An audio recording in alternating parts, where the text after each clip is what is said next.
Federal Cast.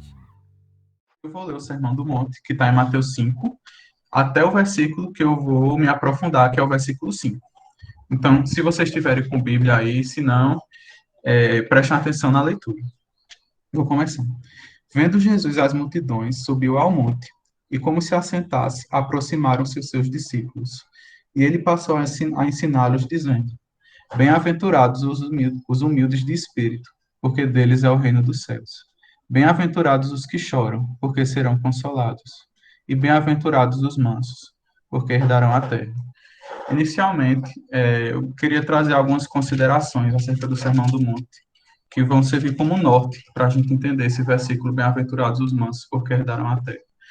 A primeira consideração é que aqui em Mateus, capítulo 5, a gente vai encontrar uma das primeiras grandes pregações de Cristo. Não é a primeira pregação de Cristo, porque quando a gente vai estudar um pouco dos pequenos relatos que a Bíblia tem, a Bíblia traz acerca da infância de Cristo, a gente já percebe que, desde a infância, a vida dele já era marcada por uma proclamação da palavra.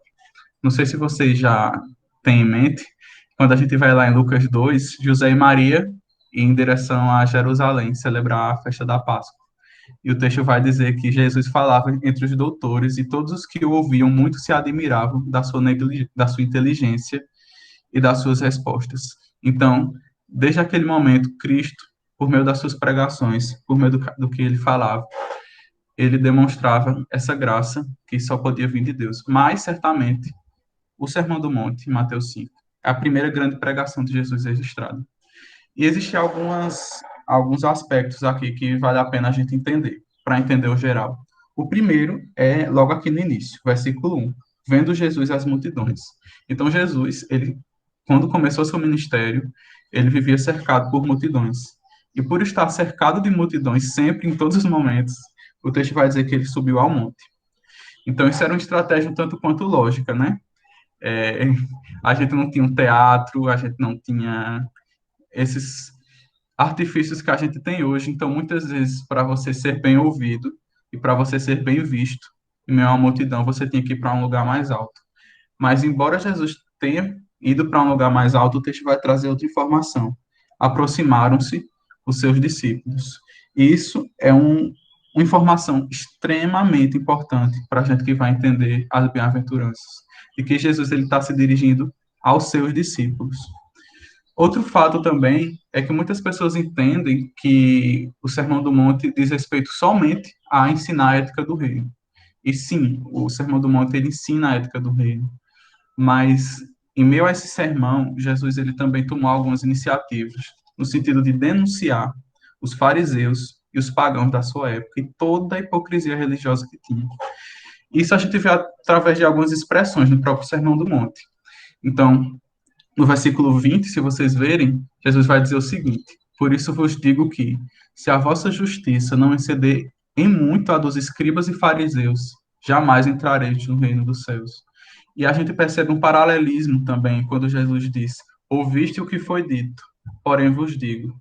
Então, esse paralelismo muitas vezes demonstra a contraposição que Jesus queria trazer diante de toda a hipocrisia religiosa que tinha naquela época.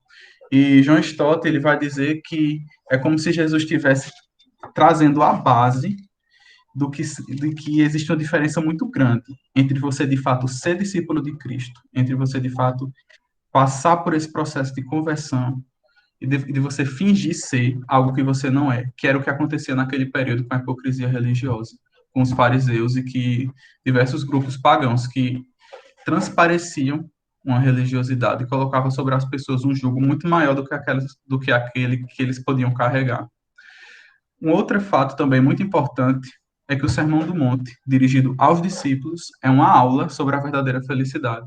Porque perceba, nessas bem-aventuranças, eu li algumas, mas vocês podem dar uma olhada se vocês tiverem contexto aí. Em nenhum momento Jesus vai ancorar bem-aventurança em alguma circunstância, por exemplo, família, dinheiro, relacionamento, mas é como se as bem-aventuranças elas estivessem atreladas ao caráter de Deus, que é manifesto em nós através da obra do Espírito Santo. Então, é isso que vai conduzir o cristão, aos discípulos de Cristo, a ser bem-aventurado. Ninguém é bem-aventurado porque você conquistou alguma coisa na vida, mas a gente é bem-aventurado porque Deus age com nós com graça, de modo que a gente consegue manifestar essas características que não vêm de nós, mas vêm do próprio Deus.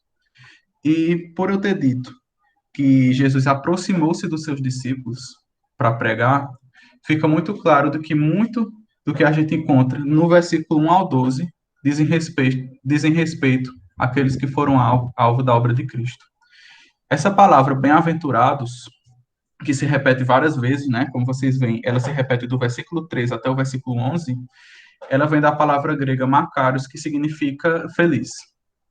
Só que há quem interprete que essa palavra vai além da felicidade, porque muitas vezes, para se referir a deuses gregos, né, que eles acreditavam que os deuses gregos eles viviam numa plena felicidade. Então, essa palavra muitas vezes era utilizada para explicar a felicidade desses deuses. Embora não acreditemos de fato que esses deuses existem, o que a gente pode entender de uma forma geral é que essa felicidade não é uma felicidade comum, é uma felicidade muito elevada. E por ser uma felicidade muito elevada, ela só pode vir de Deus.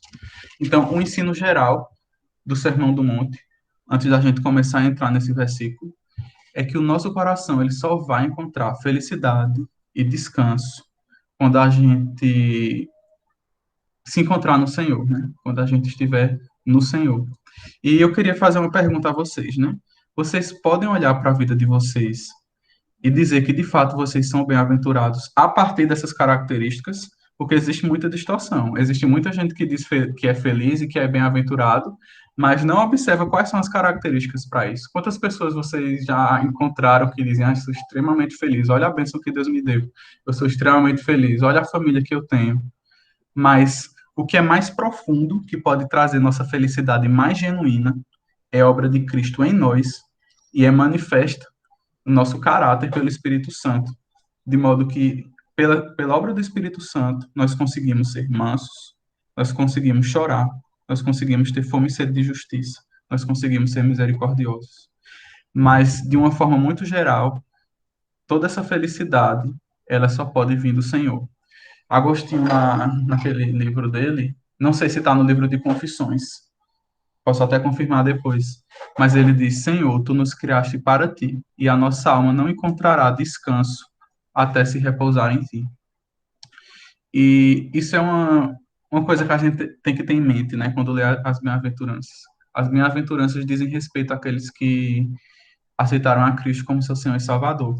Mas também a bem-aventurança aponta para o que, de fato, essencialmente, vai nos tornar felizes, sabe?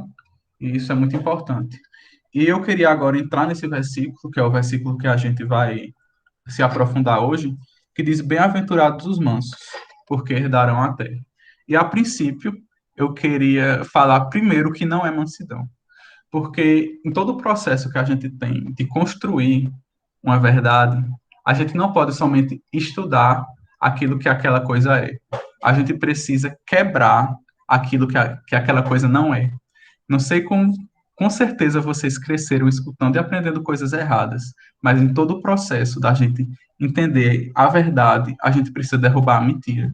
E derrubar a mentira muitas vezes é entender, nesse contexto aqui, dessa mensagem, o que não é mansidão. Porque o conceito de mansidão é extremamente deturpado. Porque muitas das pessoas, elas leem a Bíblia não a partir da própria Bíblia. Elas leem com lentes seculares, elas leem com um padrão tão baixo a ponto de você encontrar gente que nem é cristã, lê as bem-aventuranças e até se sinta, ah, até que eu me sinto uma pessoa bem-aventurada, eu acho que eu sou isso. Então, para vocês terem noção, como muitas vezes os termos aqui são subdimensionados, né? As pessoas não entendem a profundidade do que é ser bem-aventurado. E muitas vezes, nesse caso, o que é ser manso, que é uma característica que nos torna bem-aventurados. Então, em primeiro lugar, mansidão não é temperamento. Então, não existe isso de que uma pessoa nasceu mansa, ixi, aquela pessoa não nasceu, essa pessoa é um porre, digamos assim, né? Ela é insuportável, ela não nasceu mansa de jeito nenhum. Quando ela era criança, tinha que amarrar ela numa perna de uma mesa, porque essa pessoa já nasceu extremamente não mansa, digamos assim, né? Então muitas pessoas associam isso com a infância. Mas mansidão não é temperamento. A outra coisa é que mansidão não é uma pessoa sem força, uma pessoa fraca, uma pessoa sem iniciativa, medrosa, tipo, fulano é muito manso, fulano não move um dedo para nada. E sabe por que mansidão não é isso? Porque quando a gente olha para Cristo, lá em Mateus 11, ele vai dizer o seguinte: aprendei de mim, porque sou manso e humilde de coração. Então, se Cristo diz que é manso, a gente não pode entender que mansidão é falta de força, é fraqueza e é sem iniciativa. Porque Cristo foi uma das pessoas mais fortes e corajosas pelo grau de morte que ele morreu de cruz. E não somente isso, Cristo foi o que teve mais iniciativa em toda a história do cosmos. Você conhece alguém que teve mais iniciativa que Cristo? Ele teve a iniciativa de nos amar antes mesmo da gente ter nascido. Então, olhando para Cristo, que se autodenomina manso, a gente consegue destruir a maioria das mentiras que as pessoas criam sobre mansidão. E essas mentiras sobre mansidão se enraizaram de uma forma tão grande na nossa sociedade que isso afeta até a própria percepção de masculinidade.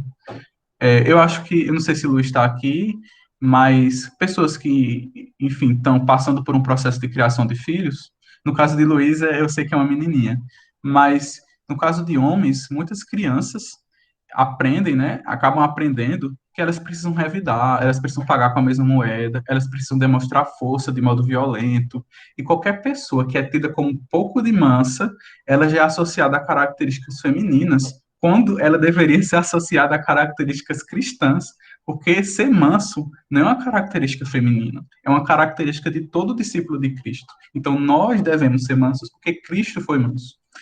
Em terceiro lugar, uma pessoa mansa não é uma pessoa pacifista, não é aquela pessoa que quer a todo custo paz, né? Aquela pessoa em cima do muro que quer agradar gregos e troianos, que negocia princípios e valores.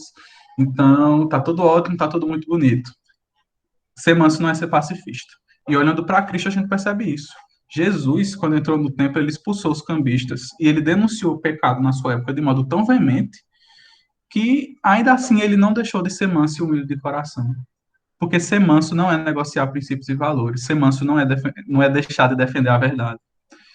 E, por último, ser manso não é ter um controle emocional intenso. Não sei quantas vezes vocês já escutaram. Fulano tem um pavio enorme. Pode aperrear ele à vontade. Que, que essa pessoa não vai perder a paciência. Enfim, o que eu quero dizer a vocês é que desempenho emocional também não é mansidão.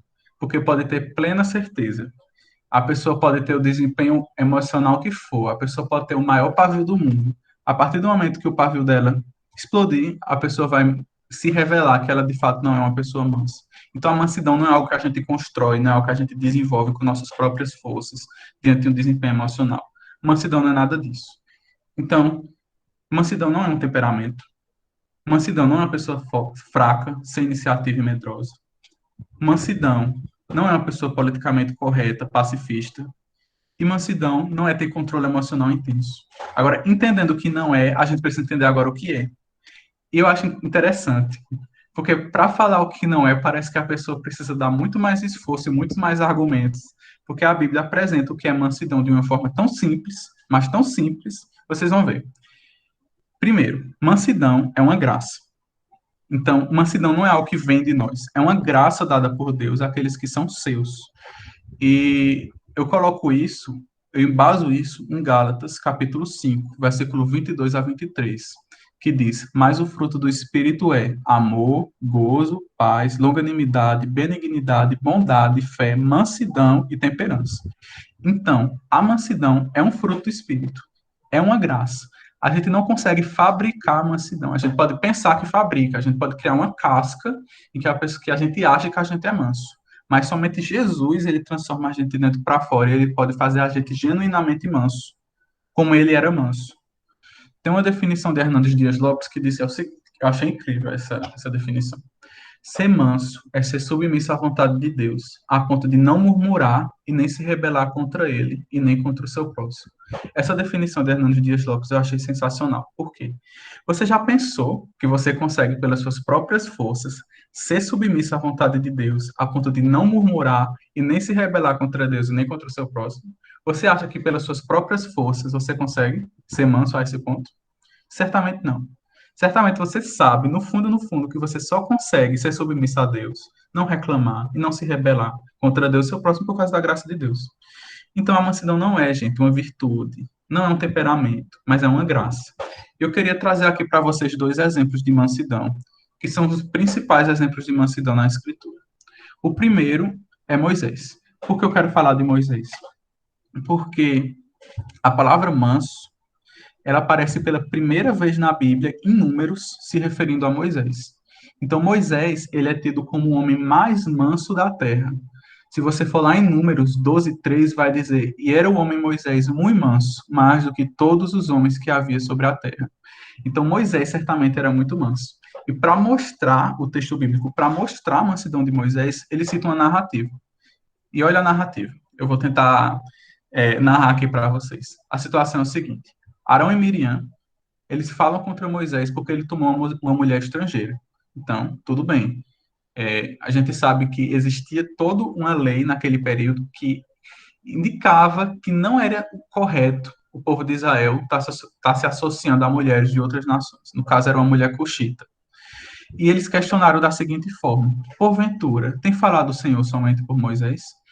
Então, perceba o seguinte: o problema de Arão e Miriam não era o fato de Moisés estar tomando uma mulher estrangeira. Pela pergunta que eles fizeram, mostrava muito mais uma inveja. Ou seja, o Senhor fala por Moisés, somente por Moisés, e não fala com a gente não, e não fala com fulano não, somente por Moisés. Então, a inveja por trás do ofício profético de Moisés foi muito evidente. E o que a gente percebe na mansidão de Moisés é que ele não respondeu com o mesmo tom. Isso, gente, é uma das principais questões da mansidão. Porque é muito fácil a gente ser manso quando a gente cronometra, quando a gente organiza todos os relacionamentos do nosso dia. Então, quando a gente diz, tal hora eu vou falar com cicrano, tal hora eu vou falar com fulano, essa hora eu vou estar fazendo isso, essa hora eu vou estar falando aquilo. Quando a gente tenta programar nosso dia de forma que a gente vai fazer e como a gente vai fazer, é mais fácil ser manso. Agora, quando as pessoas se levantam contra nós, quando somos acusados, quando somos feridos, é muito, muito mais difícil ser manso. E diante dessa situação de acusação contra Moisés, a gente percebe que Moisés não tomou a iniciativa em resolver nada. A narrativa, a partir do momento que eles acusam Moisés, é como se Deus tomasse o protagonismo nessa situação. E eu vou ler alguns trechos que mostram isso, que Deus ele aparece e ele defende Moisés completamente. Então, o Senhor fala a Moisés, o Senhor desce da coluna de nuvens e ele diz o seguinte: não é assim como eu servo Moisés, que é fiel em toda a minha casa, boca a boca falo com ele, e claramente, e não por enigmas, pois ele vê a forma do Senhor. Como, pois, não temeste falar contra o meu servo, contra Moisés? E diante disso, a gente percebe que Miriam, ela é ferida com lepra. Deus defende Moisés, Moisés confia no Senhor, diante daquela definição que eu trouxe do Hernandes, né? Submisso à vontade de Deus. Mas Deus fere Miriam de lepra. E diante disso, olha a reação de Moisés. Clamou, pois, Moisés ao Senhor, dizendo: Ó Deus, rogo-te que a cures. E quando eu li esse versículo, automaticamente eu lembrei daquele que é manso por excelência, Cristo. E quando ele estava sendo crucificado, ele foi manso a ponto de não revidar, a ponto de ser submisso à vontade de Deus. E ele fez uma oração extremamente parecida, né? Moisés orou: ó Deus, rogo-te que a cures. E Jesus disse: Pai, perdoe-lhes, pois eles não sabem o que fazem. Então aqui a gente consegue estabelecer um paralelo entre Moisés e entre Cristo. E eu queria ler de novo essa definição de Hernandes, que eu achei muito boa e eu acho que o repertório de vocês é interessante vocês conhecerem essa definição, que é: ser manso é ser submisso à vontade de Deus, a ponto de não murmurar e nem se rebelar contra ele e nem contra o seu próximo. E do mesmo modo que Moisés, que era tido como um dos homens mais mansos da terra, ele tinha uma incumbência. Vocês sabem a história de Moisés, vocês sabem que ele estava no deserto e ele estava levando uma série de pessoas para uma terra especial. Então, ele meio que tinha essa promessa da terra de Canaã. Só que, da mesma forma, Jesus, ele nos promete. ele prometeu descanso também para nós. No mesmo texto que Jesus diz que é manso, em Mateus 11, olha o que ele diz: Tomai sobre vós o meu jugo e aprendei de mim, porque sou manso e humilde de coração, e achareis descanso para a vossa alma, porque o meu jugo é suave e o meu fardo é leve. Então Jesus diz que é manso e humilde de coração, e depois ele diz: e achareis descanso para a vossa alma. E nesse versículo, em Mateus 5,5, a gente encontra uma estrutura um pouco parecida, porque Jesus diz: Bem-aventurados os mansos, porque eles também vão receber uma recompensa. Aqui em Mateus 11 ele vai dizer descanso para a alma, mas no versículo 5 ele vai dizer porque herdarão a terra. Então você fica, por que em um momento Jesus diz que eles vão herdar uma terra e numa hora eles dizem que vai receber descanso para a alma? Certamente o entendimento dessa expressão é o mesmo. O fato de eles herdarão a terra, não porque eles vão herdar uma terra física, uma Canaã, mas seria uma própria referência ao descanso da vossa alma. Isso é muito importante. Vocês já pararam para pensar que se nossa vida não for transformada pela mansidão de Cristo, pelo seu caráter, por tudo, é, todas as nossas áreas da nossa vida não tiver um pouco dessa graça de Deus, de modo que a gente deseja imitar seus passos, nós não vamos ser bem-aventurados. E chegando aqui nas consequências dessa mansidão, né? Eu falei aqui o descanso da vossa alma. No versículo 5, ele diz que uma dessas consequências é que herdarão a terra. E a gente fica, que terra? Bem-aventurança é a primeira consequência, né? Ser feliz. A gente será bem-aventurado se a gente ser manso. Mas Jesus diz que a gente vai herdar a terra. E esse termo terra é utilizado por Cristo, não porque ele está se referindo a uma terra física, mas constantemente Cristo usa uma linguagem do Antigo Testamento para expressar verdades da Nova Aliança. Então, quando ele fala terra, não pode ser uma clara referência a Canaã, mas a gente entende como um desfrute das bênçãos peculiares do povo de Deus. Porque, perceba da seguinte forma, qual era a referência? Cristo, muitas vezes a gente diz o seguinte, né? É o que a gente fala, o nosso discurso vai muito do que a gente lê, do que a gente aprendeu ao longo da nossa vida. E o que Cristo aprendeu crescendo? O Antigo Testamento. João Calvino tem uma frase que diz o seguinte: o Antigo Testamento é o livro favorito de Cristo, o único livro de Cristo, o livro que ele sempre leu e sempre citou. Eu disse no início desse estudo que em Lucas 2 está lá narrado Jesus, criança, José e Maria, em Jerusalém, na festa da Páscoa, e Jesus estava entre os doutores. Então, desde que Jesus nasceu, desde que ele se desenvolveu, o Antigo Testamento, a lei, estava presente na vida de Cristo, de forma que ele estudava de uma forma divina, de uma forma perfeita, não como os legalistas e os fariseus estudavam, mas de uma forma completamente perfeita. E o texto vai dizer: Bem-aventurados os mansos, porque herdarão a terra. E ressalta-se esse porquê, porque a palavra de Deus ela nos traz verdades. Ela nos traz verdades que bem-aventurados são os mansos. Mas não somente isso. Ela é carregada de promessas, de modo que essas promessas fazem a gente olhar para o versículo 5 e suspire e diga: vale a pena ser manso. Porque Deus nos deu uma promessa. Bem-aventurados os mansos, porque herdarão a terra. Então, vale a pena ser manso. E esse não é só um único versículo que vai ressaltar as bênçãos preparadas para o povo de Deus.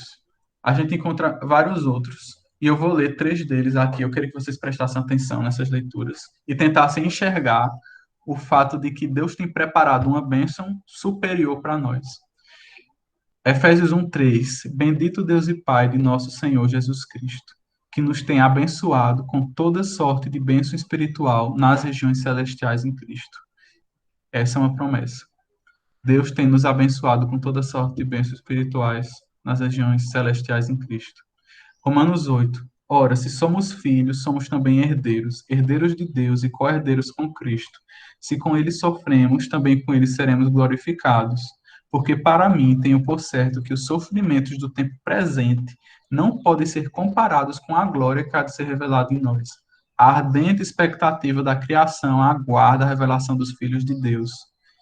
Em 2 Pedro diz: Nós, porém, segundo a sua promessa, esperamos novos céus e nova terra, nos quais habita justiça.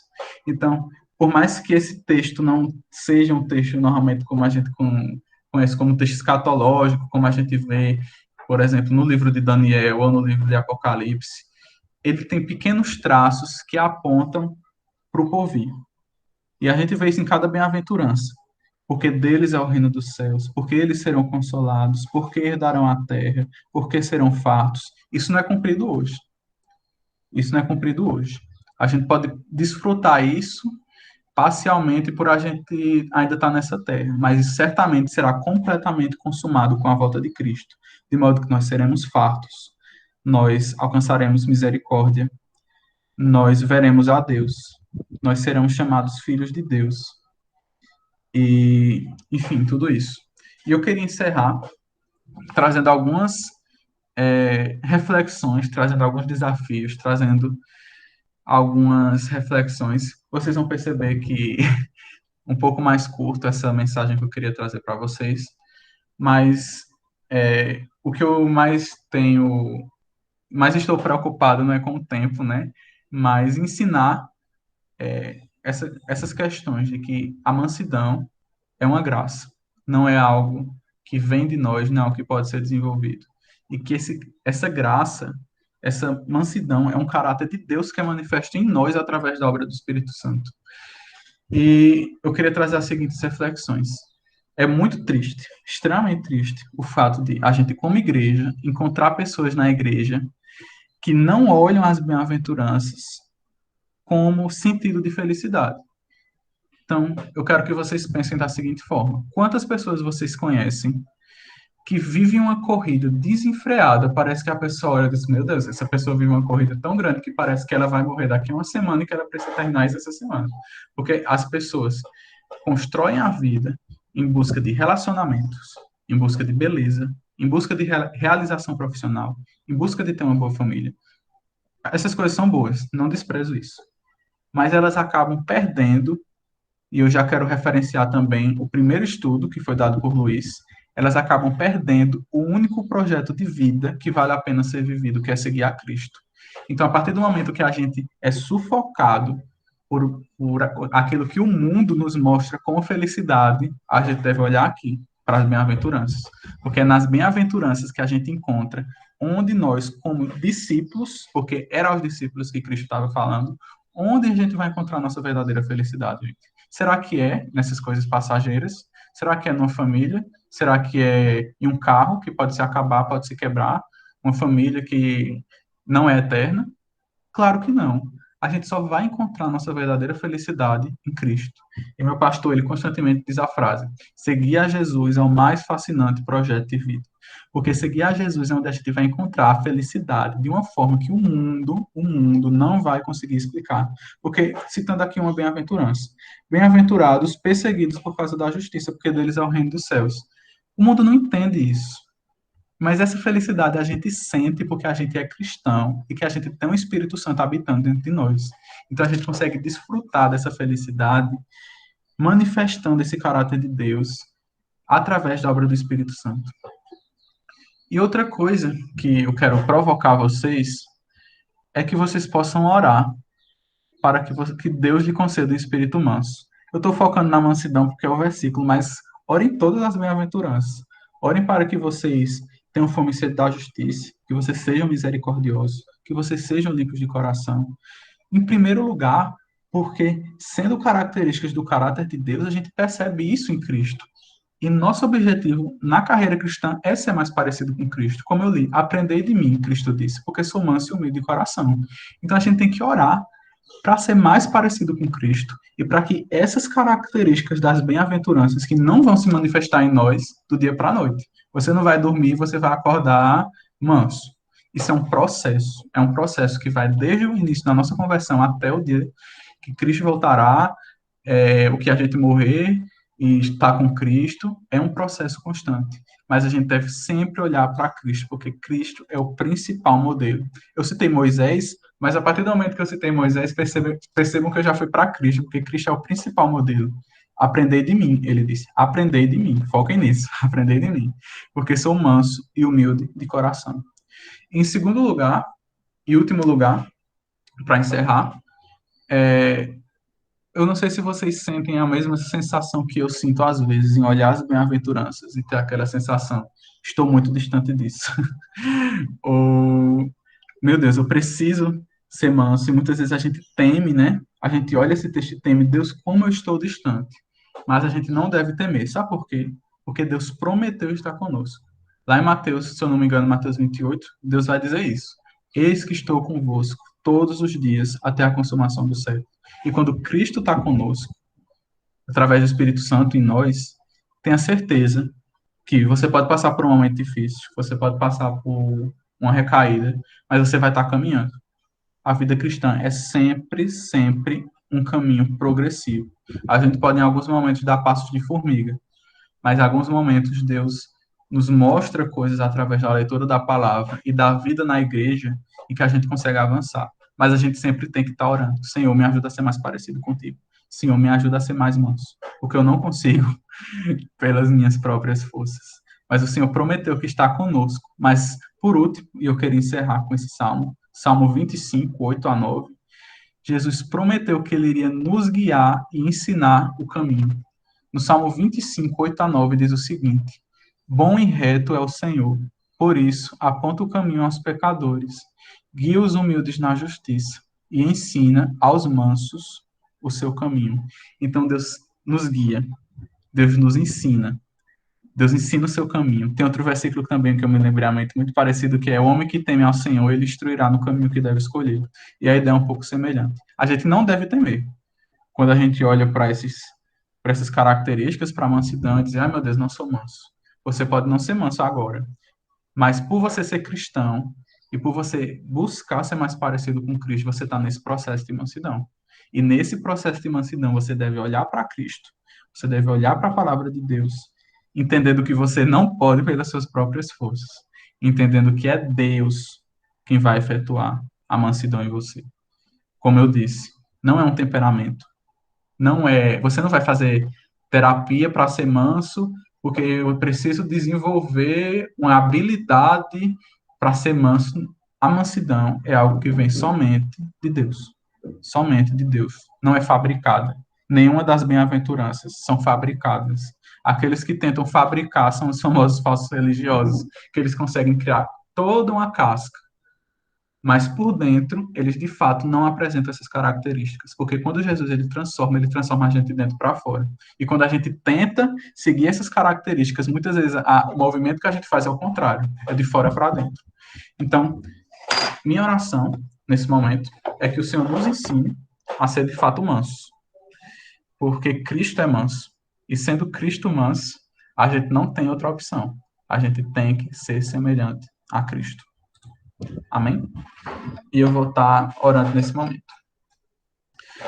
Deus Santo, Pai querido, nós louvamos o Teu nome, Pai, pela Tua graça, pela Tua misericórdia, pelo Teu amor. E nós rogamos a Ti, Pai, nesse período, que o Senhor nos ensine a ser mansos. Nós te pedimos isso, Pai, pois sabemos que pelas nossas próprias forças nós não conseguimos ser mansos. Pelas nossas próprias forças nós não conseguimos manifestar o caráter de Deus em nossa vida. E como é importante, como é o centro das nossas vidas ser parecido com Cristo.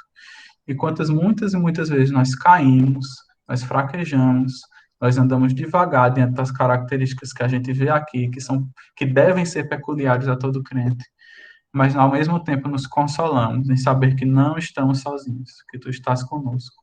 E que certamente daqui a 5 anos, 10 anos, não alcançaremos a perfeição, mas estaremos melhores do que estamos hoje, porque a nossa vida é um constante avanço pela obra do Espírito em nós. Te oro pela vida de cada irmão aqui presente, que pôde estar, reservar um pequeno pedaço da sua tarde para estar conosco, para estar estudando sua palavra. E que o Senhor abençoe a cada um. Nos ensina juntos a sermos mansos e mais parecidos com Cristo. É isso que eu te oro em nome de Jesus. Amém.